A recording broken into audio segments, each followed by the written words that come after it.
This is a Reconstructionist radio production. Please visit GaryNorth.com/free books to download this book on PDF. The title of this book is Victims' Rights, The Biblical View of Civil Justice by Gary North. Institute for Christian Economics, Tyler, Texas. Copyright 1990. This book is dedicated to Baby Doe and the 50 million other victims who are aborted annually worldwide. They, not their executioners, deserve our compassion.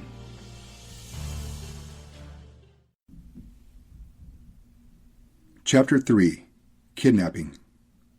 And he that stealeth a man and selleth him, or if he be found in his hand, he shall surely be put to death. Exodus 21:16. In Chapter 2, I set forth my thesis that the pleonasm, he shall surely be put to death, is binding on the civil authorities when the state initiates the prosecution of the covenant lawsuit, but it does not bind the victim when he initiates the prosecution. We must examine the implications of this principle in the case of kidnapping, a crime that is bound by the terms of the pleonasm. Before getting to this problem, however, we must search for the theocentric principle that governs the crime of kidnapping. James Jordan quite properly lists kidnapping under the general heading of violence. The nature of violence biblically is that it represents an attempted assault on God, an attempt to murder God by murdering his image. He lists other aspects of violence: the desire of sinful men to play God, the desire to achieve autonomous vengeance, and sadomasochism. Violence should be understood as the sinner's rebellious attempt to achieve dominion by power. It is a form of revolution. The preaching of the gospel is intended to reduce violence. Ultimately, this crime and its civil penalty should be understood in terms of the assumption of the theocentric universe. Jordan's assessment is valid. Quote, the death penalty is appropriate because kidnapping is an assault on the very person of the image of God, and as such is a radical manifestation of man's desire to murder God. Like rape, it is a deep violation of personhood and manifests a deep-rooted contempt for God and his image. End quote. Nevertheless, the crime of kidnapping goes beyond the question of the image of God in man. Kidnapping is more than an assault against God's image in man. It is not simply man's blood that is inviolate, Genesis 9:6. It is also his life's calling. It is not simply his image that commands respect from other men. It is also his God-ordained assignment in life. Perhaps it would be better to argue that man's imaging also includes the calling. God is revealed in Genesis 1 as a God who works and who judges. Man images this God. Kidnapping is therefore an assault on both of these aspects of man's imaging. Who is the true owner of the kidnapper's victim? God is. God owns the whole world. Psalm 50:10. Nevertheless, stealing a privately owned animal is not a capital crime. Exodus 22:1. Why the special case of a man? The answer is found in man's special position, subordinate under God and possessing authority over the creation. Man is made in God's image, Genesis 1:27 and 9:6. By interfering with a man's God-given calling before God, the kidnapper disrupts God's revealed administrative structure for subduing the earth. Each man must work out his salvation, or presumably work out his damnation, with fear and trembling. Philippians 2:12. The kidnapper asserts his presumed autonomy and illegitimate authority over the victim as if he were God, as if he possessed a lawful right to determine what another man's responsibilities on earth ought to be. The death penalty. The Bible recognizes that there are two potential criminals involved in kidnapping: the actual kidnapper and the person to whom he sells the victim. The international slave trade did exist. White slavery, kidnapping of white girls who are then sold into the Middle East or other foreign areas, still appears to exist. This passage deals with both types of criminals. And he that stealeth a man and selleth him, or if he be found in his hand, he shall surely be put to death. Both the kidnapper and the recipient of the stolen victim are subject to the death penalty. Slave traders were at risk. The obvious problem with a universally mandatory death penalty is that a crime whose effects are less permanent than murder bears the same permanent penalty that murder does. Consider the case of kidnapping. The kidnapper has a strong incentive to kill the victim if he thinks that the authorities are closing in on him. The victim may later identify him as the kidnapper. Better to kill the source of the incriminating evidence. After all, the penalty for murder is the same as the penalty for kidnapping. A person can only be killed once by the civil government. Jordan recognizes this problem. So do humanist legal theorists. Then why does the Bible specify the death penalty for kidnapping? Isn't this dangerous for the victim? Other ancient Near Eastern law codes, if we can accurately call them codes, did not impose such a harsh penalty. The Bible does not limit the death penalty to cases involving physical harm to the victim. The person who is kidnapped in order to be sold as a slave is not said to have been harmed. If anything, the kidnapper who intends to sell the victim into servitude has an economic incentive not to harm the victim, since an injury would presumably reduce the market value of the property. Yet the kidnapper potentially faces the most fearful penalty that society can inflict. Why such a concern for this crime? Sacrilege. To steal from God involves sacrilege. Rushdoony has made an interesting study on the meaning and implications of sacrilege, and his general comments apply in the case of kidnapping. Quote, "Theft is basic to the word, and sacrilege is theft directed against God. It is apparent from this that the idea of sacrilege is present throughout Scripture. ... The concept of sacrilege rests on God's sovereignty and the fact that He has an absolute ownership over all things. Men and the universe are God's property. The covenant people are doubly God's property. First, by virtue of His creation, and second, by virtue of His redemption. For this reason, sin is more than personal and more than man-centered. It is a theological offense." End quote. So serious is the crime of sacrilege that it is compared by Paul to adultery and idolatry, Romans 2:22, both of which were capital crimes in the Old Testament. The Code of Hammurabi specified the death penalty for those who stole the property of either church or state, and also for those who received the stolen goods. Because sacrilege is theft, it requires restitution. Since sacrilege is theft against God, it requires restitution to God. In this case, the crime is so great that the maximum restitution is the death of the criminal. No lower payment can suffice if the state prosecutes and convicts in God's name. The implied assertion of autonomy by the criminal, who seeks to play God, represents a form of idolatry, worshiping another god. The kidnapper steals God's property, a person made in His image, and seeks to profit from the asset. This is the essence of the crime of Adam, to be as God, Genesis 3:5. Future deterrence. The death penalty is final. Its beneficial effects for society are twofold. It restrains the judgment of God on society, and it provides a deterrence effect. Deterring the criminal from future crime, he dies. Deterring other criminals from committing similar crimes, fear of death. And deterring God from bringing His covenant judgments on the community for its failure to uphold covenant law, fear of God's wrath. Capital punishment is God's way of telling criminals, whether convicted criminals or potential criminals, that they have gone too far by committing certain crimes. It also warns the community that God's law is to be respected. Obviously, there is no element of rehabilitation for the convicted criminal in the imposition of the death penalty. The state speeds the convicted criminal's march toward final judgment. The state delivers the sinner into the presence of the final and perfect judge.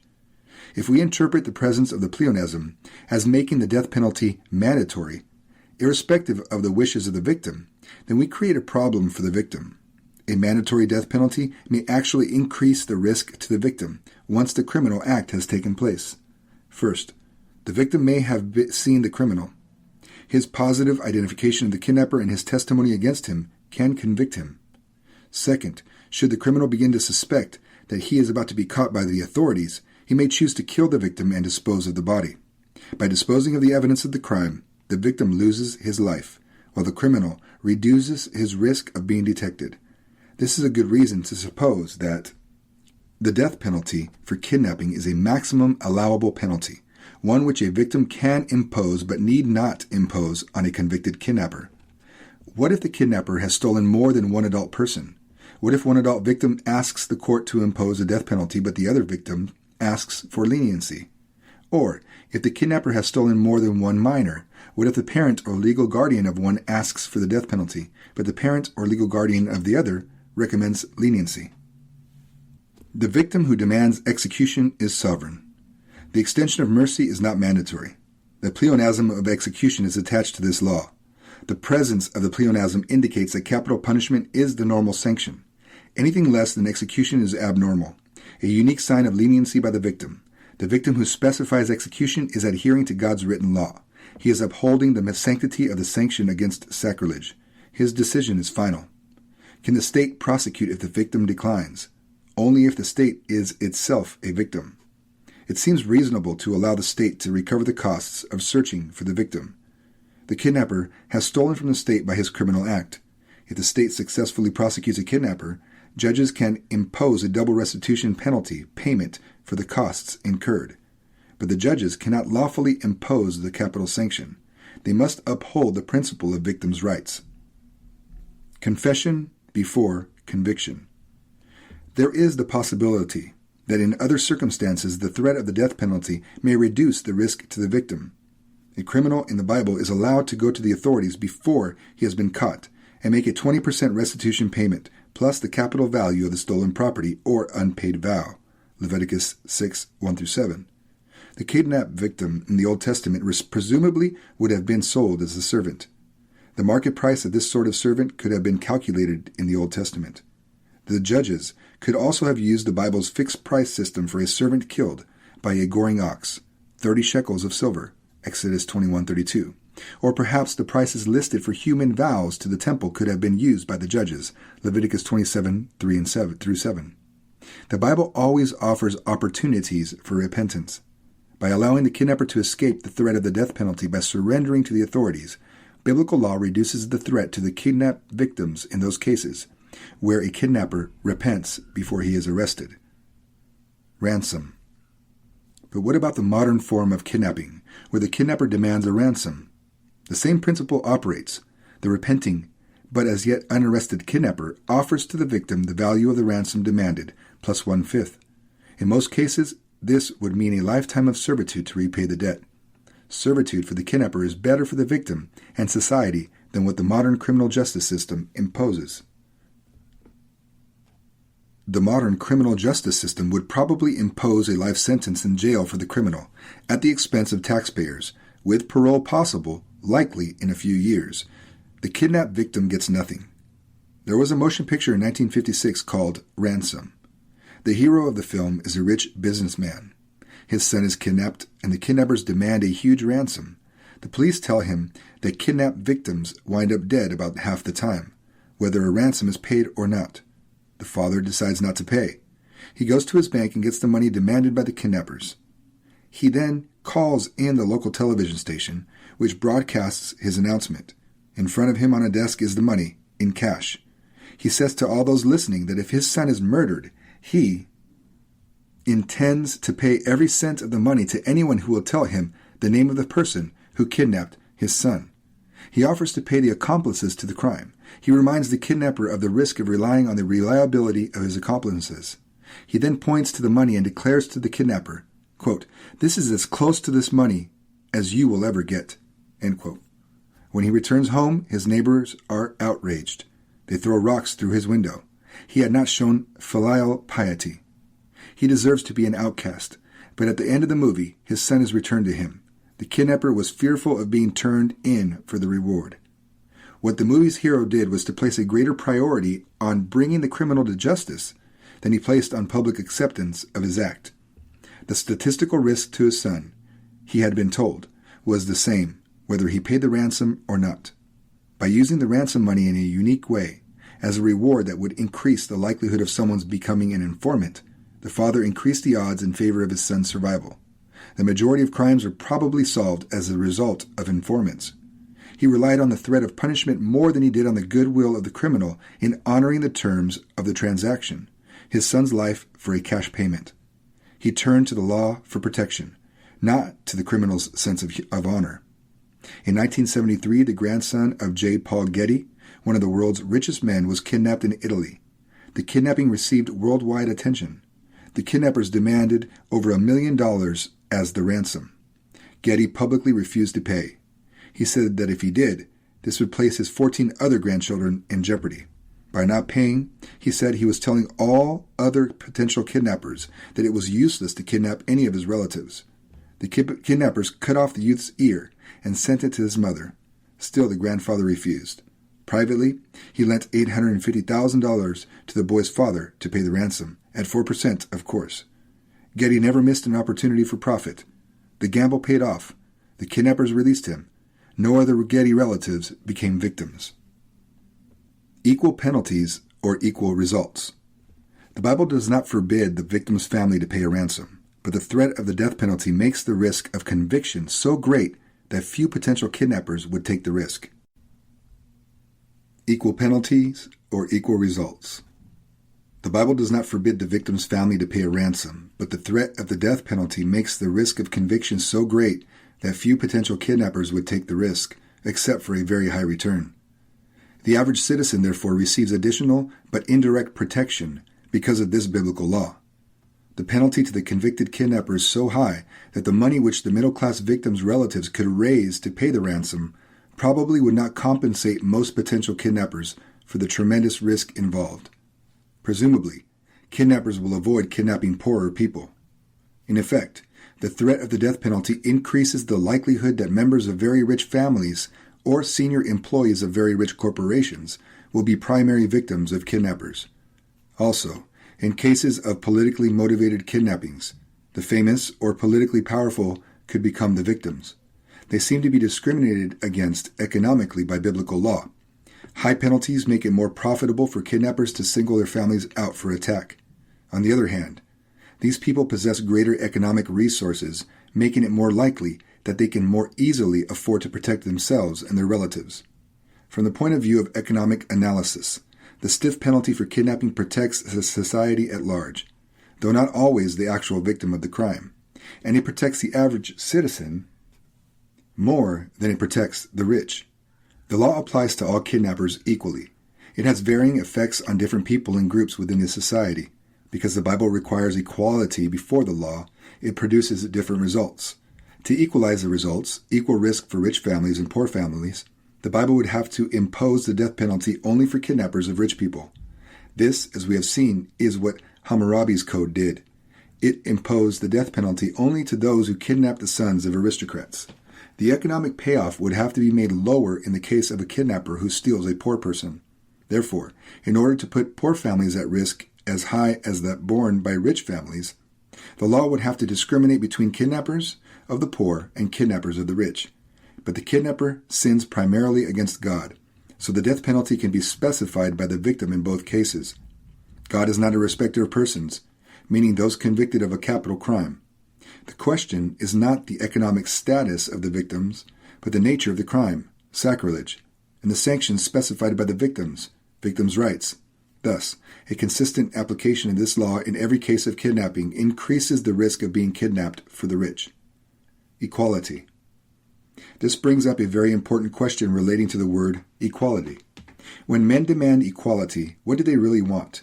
If they demand equality before the law, equal penalties for identical crimes irrespective of persons, then they are simultaneously demanding unequal economic results.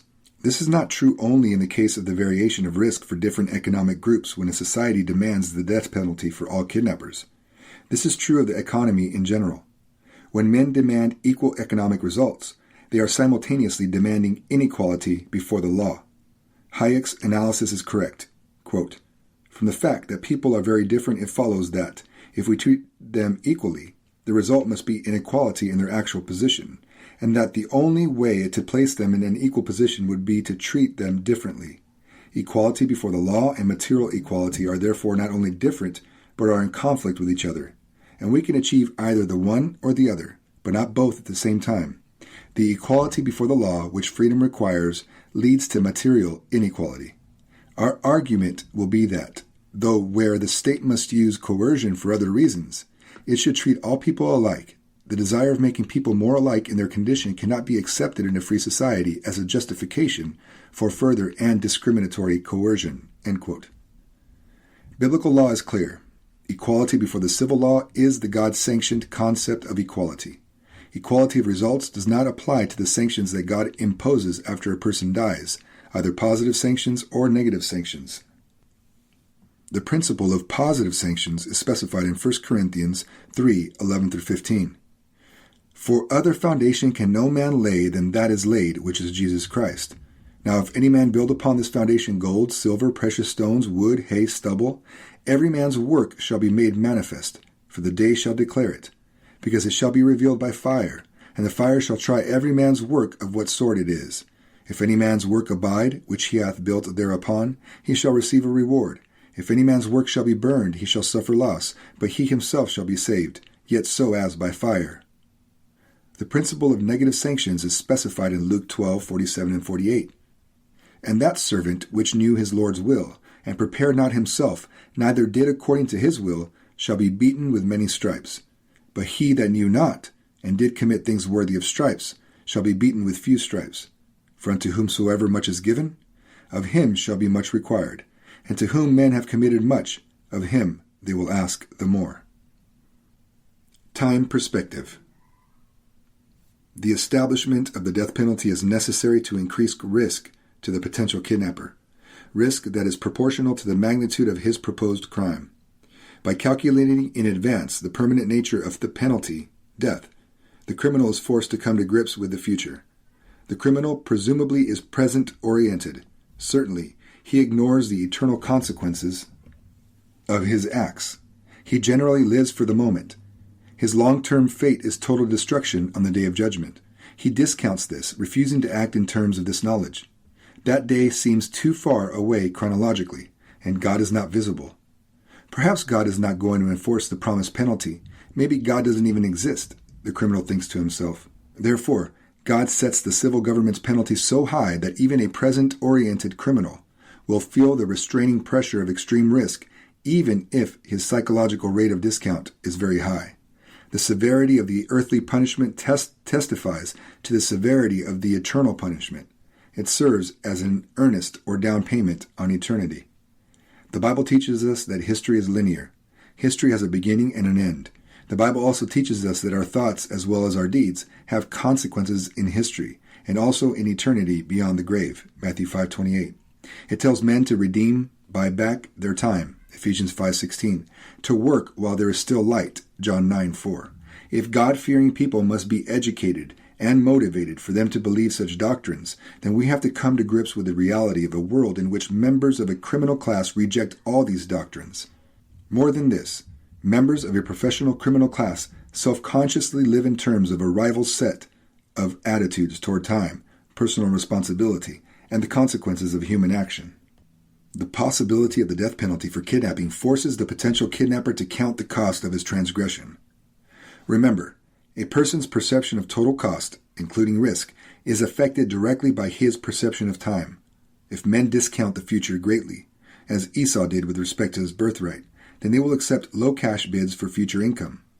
Present-oriented men discount future benefits and future curses alike. The distant future is of very little concern to them. As Harvard political scientist Edward Banfield comments, quote, "At the present-oriented end of the scale, the lower-class individual lives from moment to moment. If he has any awareness of the future, it is of something fixed, fated, beyond his control. Things happen to him. He does not make them happen. Impulse governs his behavior, either because he cannot discipline himself to sacrifice a present for a future satisfaction, or because he has no sense of the future. He is therefore radically improvident.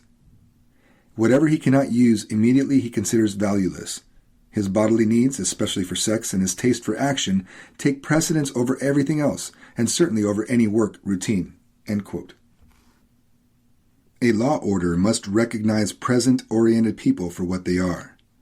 The kidnapper may be somewhat more future-oriented than the lower-class man. He makes plans, counts costs, and takes risks. But he discounts the long-term consequences of his acts. He does not care about the effects on the victim, his family, or the community. It is this radical lack of concern for the lives and callings of other men that makes him a menace to society. To catch his attention to convince him of the seriousness of his crime, the Bible stipulates the death penalty.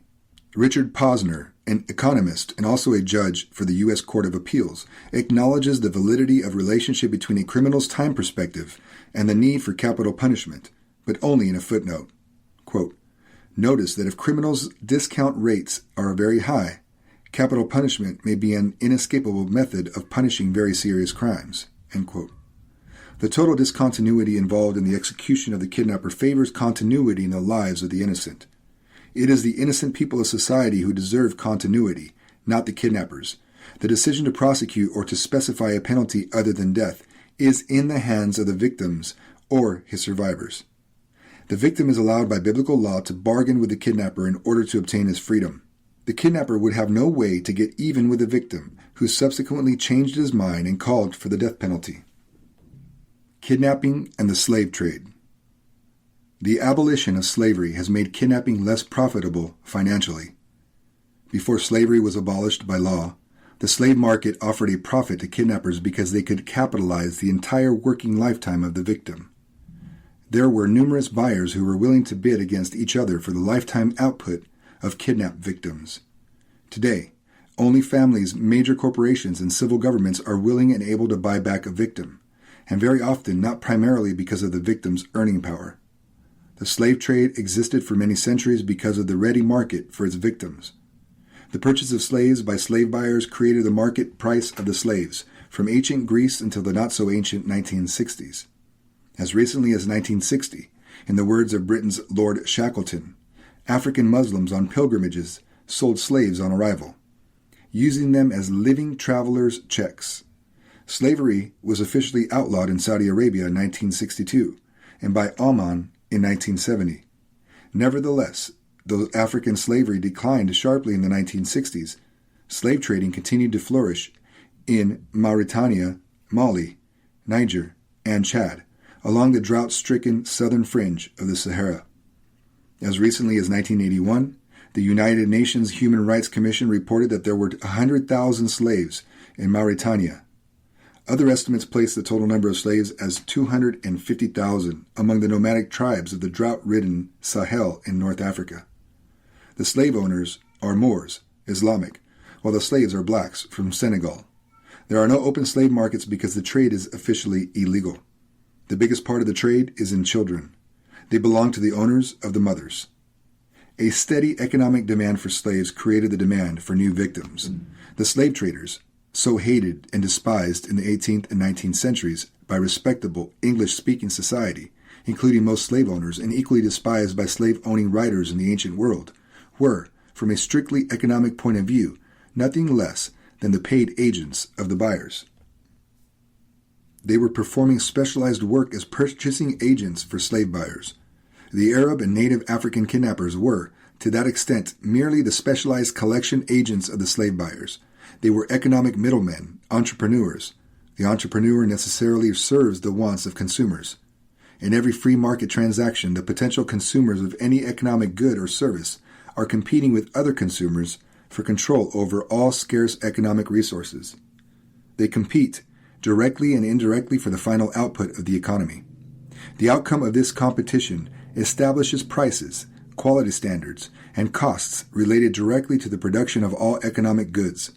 The middlemen, entrepreneurs, simply serve those consumers whose competing bids are expected to produce the highest profits. Consumers ultimately determine prices and therefore also costs. This economic process was no less true of the slave trade.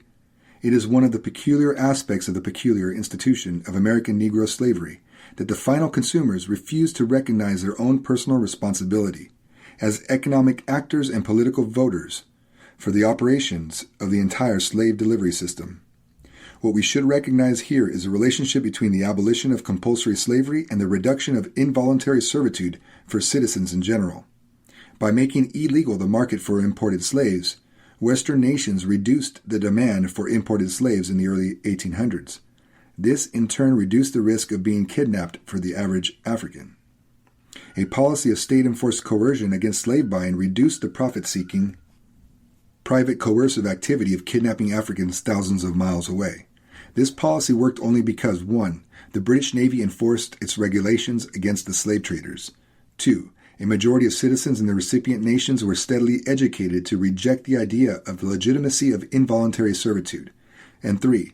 Slavery's defenders were defeated on the battlefield, in the case of the American South in the 1860s. The economic lesson? Disregarding the needs and preferences of slaveholders, the final users, by outlawing slavery led to the reduction of the entire slave trade. The profitability of the international slave trade was reduced. We learned that there are cases where state coercion is valid when that coercion is directed against private coercers. The anti-slave trade legislation recognized the complicity of slave owners, final users, in the coercive international slave trade.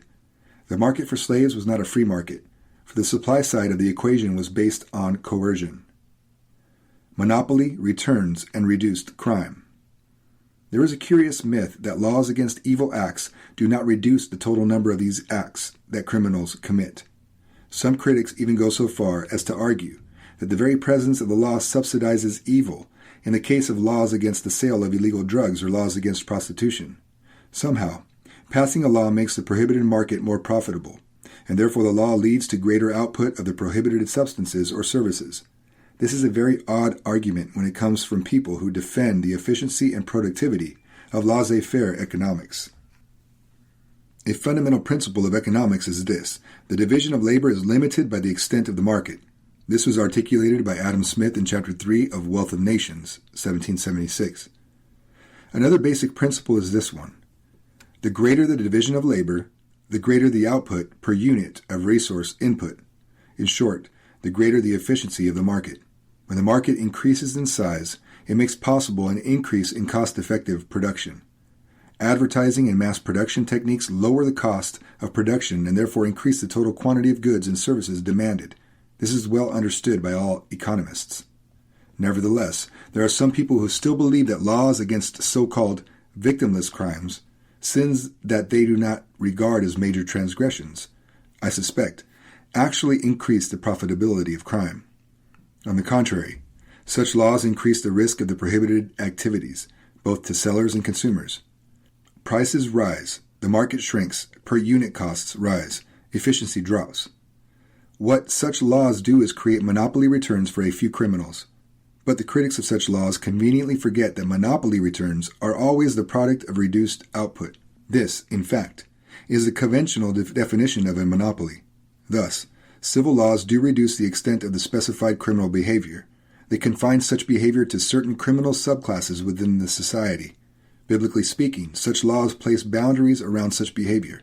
There is no doubt that 19th century laws against the slave trade drastically reduced the profitability of the international slave trade.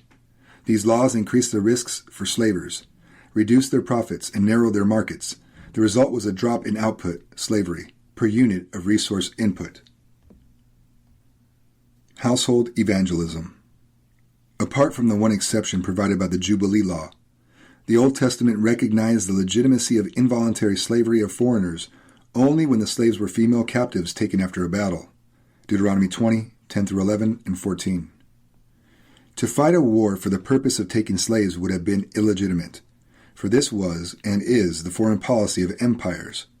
It is true that the Jubilee Law did allow both the importation of pagan slaves and the purchase of children from resident aliens, but the purpose of this practice was primarily covenantal, bringing slaves of demon-possessed cultures into servitude under Israelite families that were in turn under God.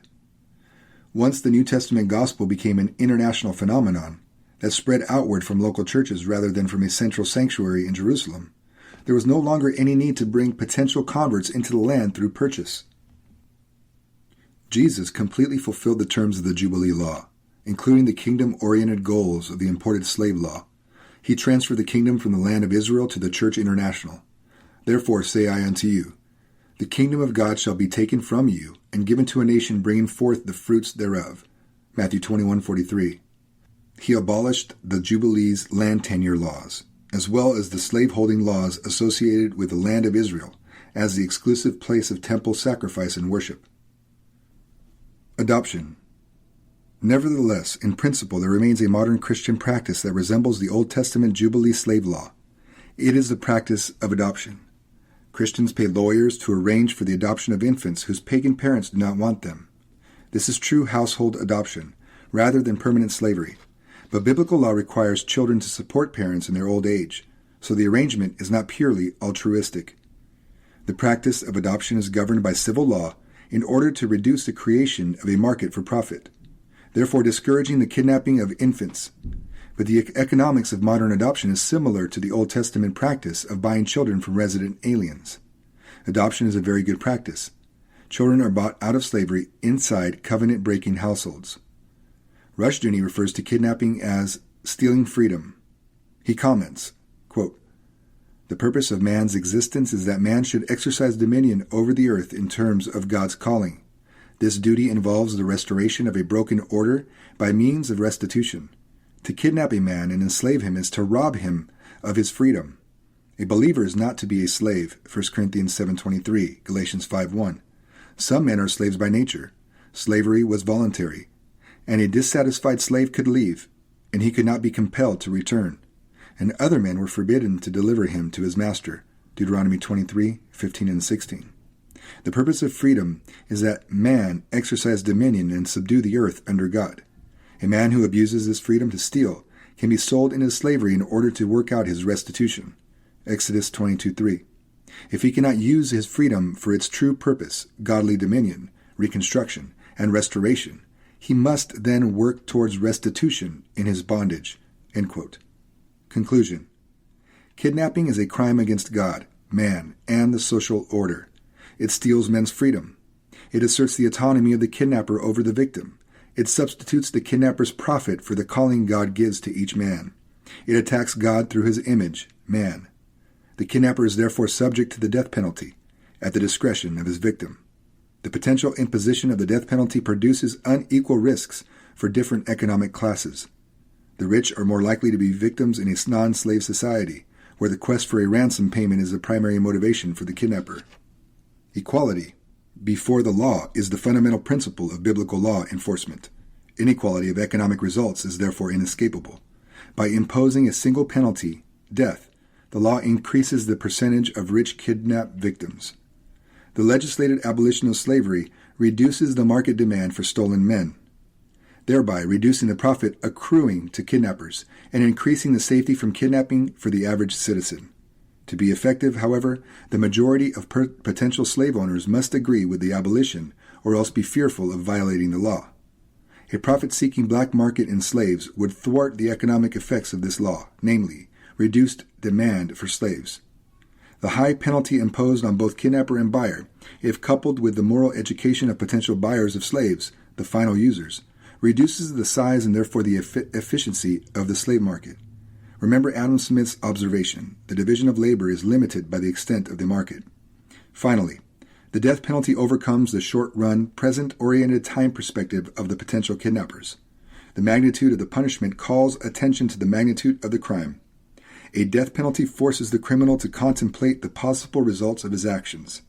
As with all other crimes except murder, the victim has the final authority to specify the appropriate penalty, up to the biblically specified limit of the law. Rushdoony does not consider the concept of victims' rights in his Institutes. He writes that, quote, "The death penalty is mandatory for kidnapping. No discretion is allowed the court. To rob a man of his freedom requires death." End quote. I would agree with this statement if it were qualified as follows. Quote, "The death penalty is mandatory for kidnapping. No discretion is allowed the court once the victim has specified the death of the kidnapper as his preferred penalty." End quote. To deny the victim the legal right to specify the appropriate sanction is to deny the concept of victims' rights. The Reconstructionist Radio Podcast Network brings to you a complete lineup of podcasts where you will hear practical and tactical theology. Our desire is not simply that you consume our shows, but that you also live out your faith in every area of life. We can talk all day long about these things, but if we fail to put them into practice, then we fail as ambassadors of Jesus Christ, our King.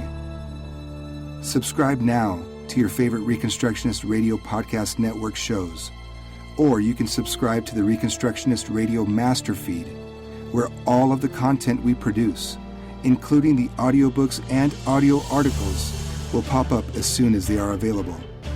And don't forget to visit ReconstructionistRadio.com to volunteer as a narrator or to partner with this ministry financially. May the Holy Spirit stir you into action for Christ and His kingdom.